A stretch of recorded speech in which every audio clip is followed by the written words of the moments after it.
Hi boys and girls, and welcome to Storytime at the Aurora Memorial Library. I'm Mrs. Tucker, and I'm so glad that you could join me again today. Well, let's start by counting our fingers. So put up both hands and put up all those fingers, and we'll start counting with this pinky here, okay? 1, 2, 3, 4, 5, other hand, 6, 7, 8, 9, 10. Wow, that's a lot of fingers. I have 10 little fingers and they all belong to me. I can make them do things. Would you like to see? I can close them up tight. I can open them wide. I can make them come together. I can make them hide. Where'd they go? They go up high and they go down low. And I can fold them in my lap, just so. Well, now we're ready for story time. And today, I brought an animal friend in my rainbow bag. And I'd like you to try to guess what my animal is, and I'm going to give you some hints. My animal has feathers, but it doesn't fly. It's a very good swimmer. My animal friend likes to eat fish, and it lives in a place that's very cold, where there's always snow on the ground. Have you guessed what kind of animal I have in my rainbow bag? Could it be a penguin? Did you guess it? Then you were right. And this is called an emperor penguin because he's very big, like a king. And I also brought a baby penguin. He's much smaller and he has fluffier feathers, and his feathers are still gray. They haven't turned black yet. And did you know that when penguins are born, they hatch from an egg, just like other birds hatch from eggs. So I think that's pretty neat. I'd like to show you a picture of how the penguins keep those eggs warm in such a cold place. I have a book and it's called Penguins.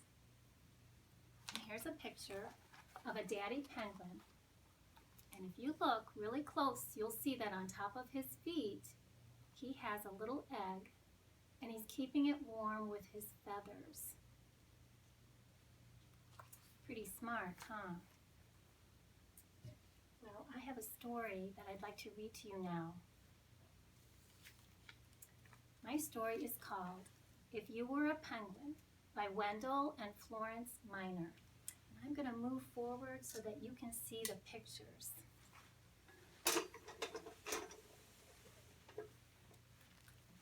And I'd like to thank Harper Publishers for giving me permission to read this book to you. If you were a penguin, what could you do?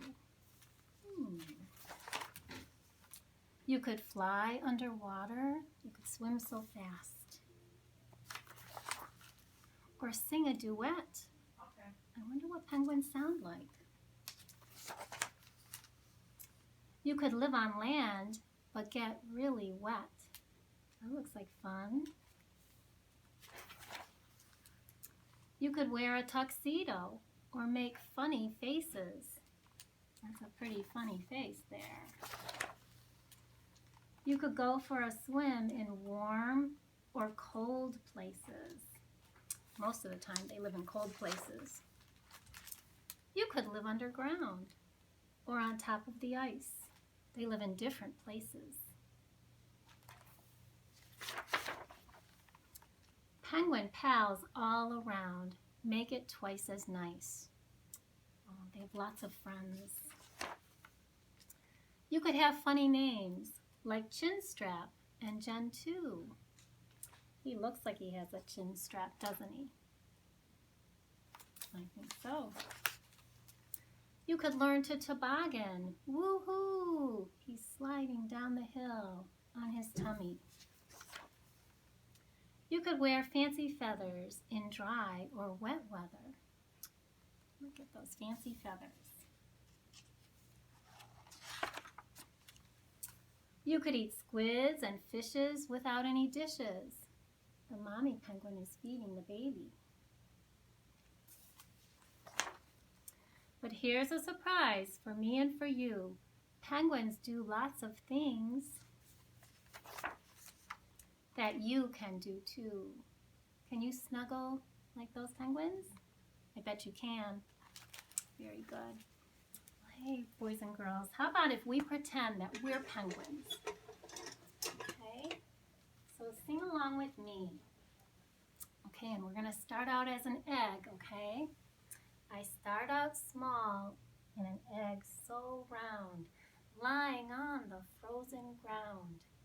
I crack, I stretch, I grow. I jump, jump, jump on the snow. Can you jump, jump, jump on the snow? I waddle, waddle, waddle. Go ahead. Waddle, waddle, waddle. I waddle to the sea, and I swim, swim, swim, fast and strong and free.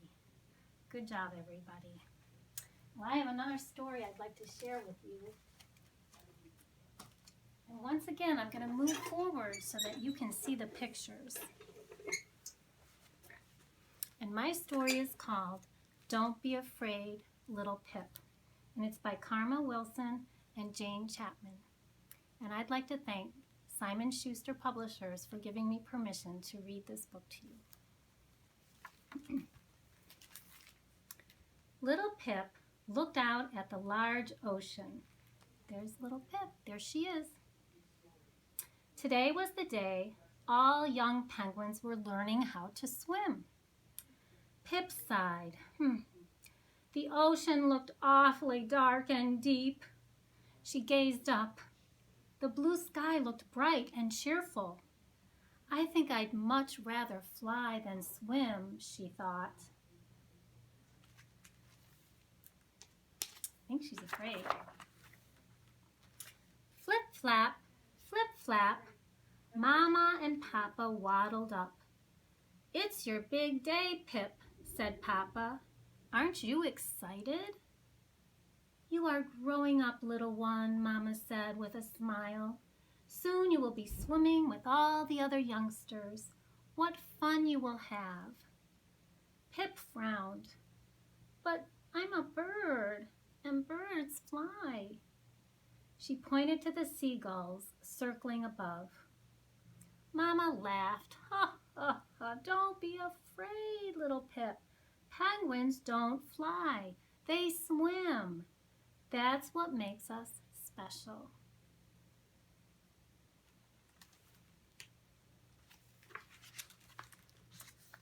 And Mama and Papa sang. Into the water, under the sea, that's the best place for a penguin to be.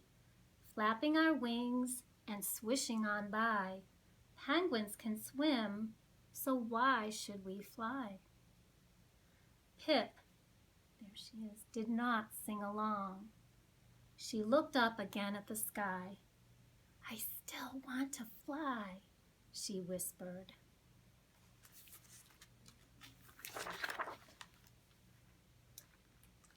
Soon, all of the young penguins were gathered at the shore. Their teacher, Mr. Tux, cautioned, "Do not wander, younglings. Swimming is an art, and you must learn properly." A penguin sidled up to Pip. Right there. "I can't wait, can you?" she squeaked. "Hi, I'm Mary. What's your name?" Pip mumbled her name.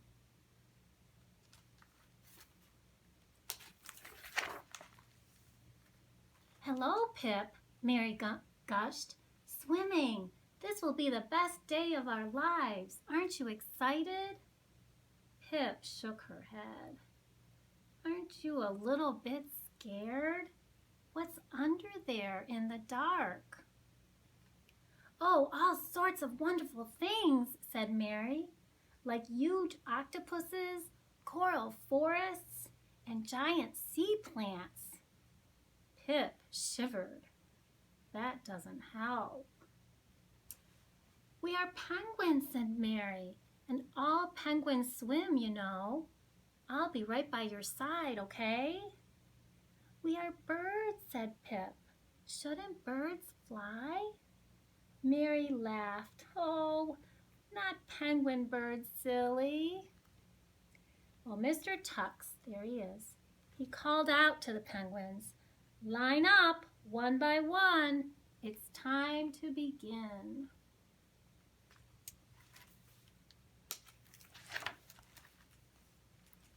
In all the excitement, little Pip slipped away. "No swimming for me," she said. Flap, flap, slap. She wandered away down the shoreline. "I can learn to fly," thought Pip. "I just need some help." And ahead she saw a snow petrel. It's a bird. "She can help," cried Pip, racing toward the big bird. I bet she can. "Hello, I want to fly. Can you help me?" The petrel looked at Pip. "You look like a penguin to me. Don't know if you've heard, but penguins don't fly." Pip pointed to her new glossy feathers. "I have wings," she said. "I am a bird too, so I can fly." The petrel pondered. "Well, that's true. Wings and feathers, maybe you can fly." And so she sang, "Pick up your feet, run down the shore, flap your wings and flap some more. Lift up your beak, look to the sky, take a leap and fly, fly, fly." Well, let's see if Pip takes her advice. "Oh, thank you," said Pip. "That will help." So Pip ran, Pip flapped some more. She leaped and, do you think she flew? Plop! Oh, Pip fell. Her beak was full of sand. "Oh well," said the petrel kindly. "I told you, dear, penguins don't fly." And away the petrel flew, far out over the ocean. Pip sighed. "Why do I even have wings?" She waddled on until she came to another bird. This one black and white, just like a penguin. But it wasn't a penguin. It was a majestic giant albatross. Beautiful. "Hello, can you help me? I want to fly." The albatross chuckled. "Ha, ha, ha. And I want to dive deep into the ocean and swim for hours," he said. "But I cannot, no more than penguins can fly." Pip frowned. "You have black wings, so do I. We are not so very different." The albatross shook his head. "Well, you are determined, I'll give you that. Let's see now." And then he sang, "Stand on a ledge by the edge of the sea. Let your feathers set you free. Lift your wings and spread them wide. Jump into the breeze and away you'll glide." You think Pip can do it? Let's see. "Oh, thank you," said Pip. "That will help." "Good luck," said the albatross, and he glided away on the wind. Pip found a ledge. It was not too big, just small enough for her first jump. Pip climbed. Pip spread her wings. Pip jumped. And, think she flew? Splash! Oh no! Pip had fallen right into the cold, dark sea. Cough, gurgle, sputter. Pip flailed about, choking on the water. "Help!" she cried. "Gurgle! Help me! Sputter!" Pip's face slipped under the water. Then she felt something grab hold of her and push her up into the air. There she is. It was Mary, her friend. was really nice. "What are you doing, Pip?" said Mary. "You are not swimming, that's for sure." "I wanted to fly," said Pip.